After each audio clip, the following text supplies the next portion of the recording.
Imagine being a child stuck in a hospital bed, unable to speak, left out at the playground while other kids climb the monkey bars.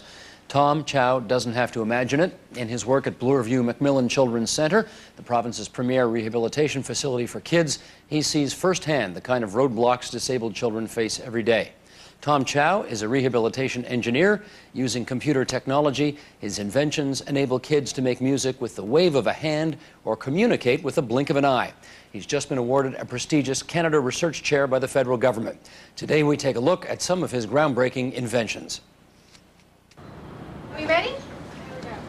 One more we get together, together, together. The more we get together, the happier we'll be. Here at Bloorview Macmillan, we see children of a wide variety of disabilities and chronic problems. And essentially what we try to do is to help the children and their families to be able to move forward with their lives in meaningful ways. Technology is one of the tools that we have to hand.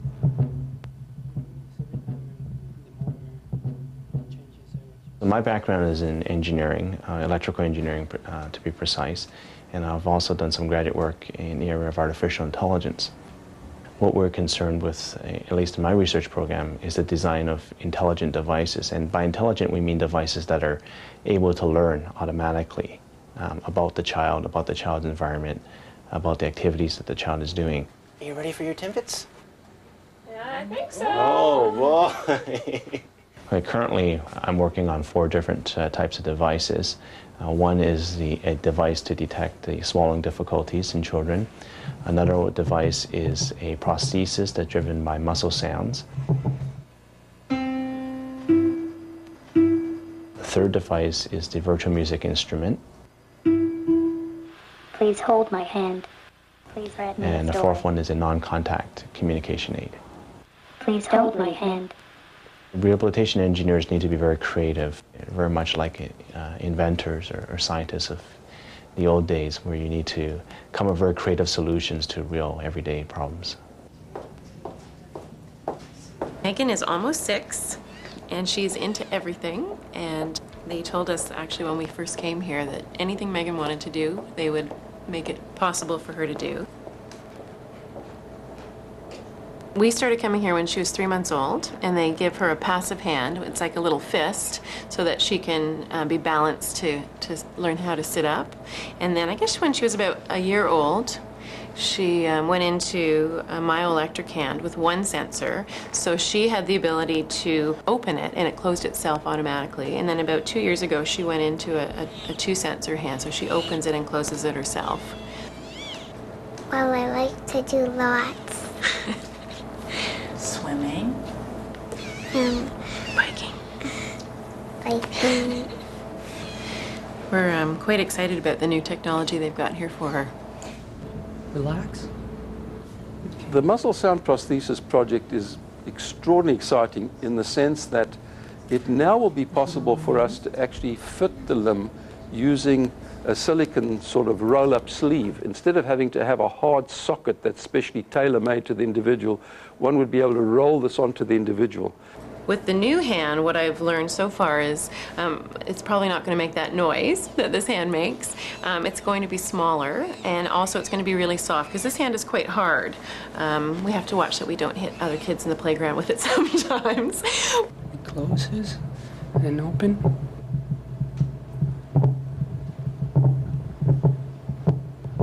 What you're looking at here is the first muscle sound driven prosthesis. Essentially what we have is a bunch of sensors that measure Megan's muscle activity. That muscle activity being expressed through sound. Good. It sounds a little bit like thunder. You have good control now. When a person contracts their muscles, the sound travels down their limb to these sensors. These sensors pick up the sound and send those sounds into a microchip that's embedded into the prosthesis itself. You're pretty fast, eh? And in turn, that computer chip decides what is the activity that Megan is trying to do, and in this case, opening or closing the hand. I think it's going to be a lot easier for her to work and to function When we started to go to the playground and to hold on to the monkey bars, she would actually have to, she'd watch her hand to think about how it would hold on to things, and she'd have to keep the muscles contracted. And with the new hand, she won't have to think about it. It'll just work as my arm would work and your arm would work too. So it'll be a lot easier for her. Now, as you may know, the current prosthesis hands only allow you to open and close. But with this muscle sound control system, we potentially could give somebody different types of grasp. We give them individual digit control, individual control of their fingers. So it's much more flexibility in what the person could potentially do. What motivates me is really seeing the smiles on the kids' faces when they're able to do something that they previously were not able to do. I really like it. Tom started off here as a master's student, and then he went off to University of Waterloo to do a PhD, and then went into the big wide world of industry. I was working at IBM, very much in a corporate environment where everything is driven by the bottom line, essentially. And then when I made the switch to Bloorview Macmillan, it's quite a drastic change. The work you're doing has much more immediate impact on people's lives. You get to meet families and children and learn about the real issues that they're facing on a day-to-day basis, and I've never looked back. It's okay. Dean is 5 3/4. He has cerebral palsy, which has affected his legs and his arms, but also affects his internal organs and all the muscles around his mouth. So it's often hard for him to swallow.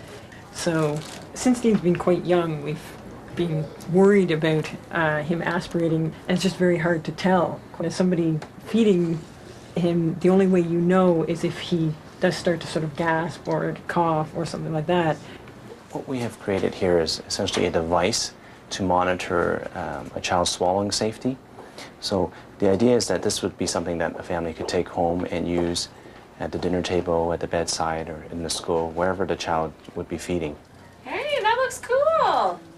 And all this device consists of is a sensor that's embedded into a neckband that the child would wear.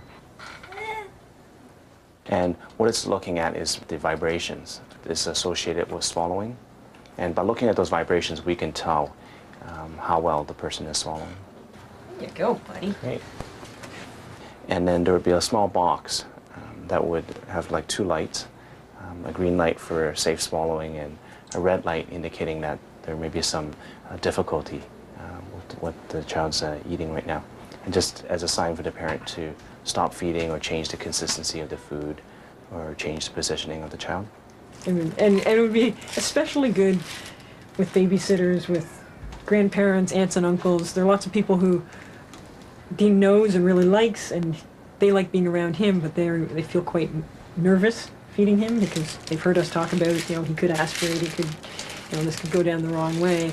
And to have something like this that just gave them a warning immediately would be great. Oh, boy. Tom as a scientist, he really doesn't separate that from Tom as a human being and really brings the motivation to be a caring person through technology and to take away the scary, intimidating aspects of technology.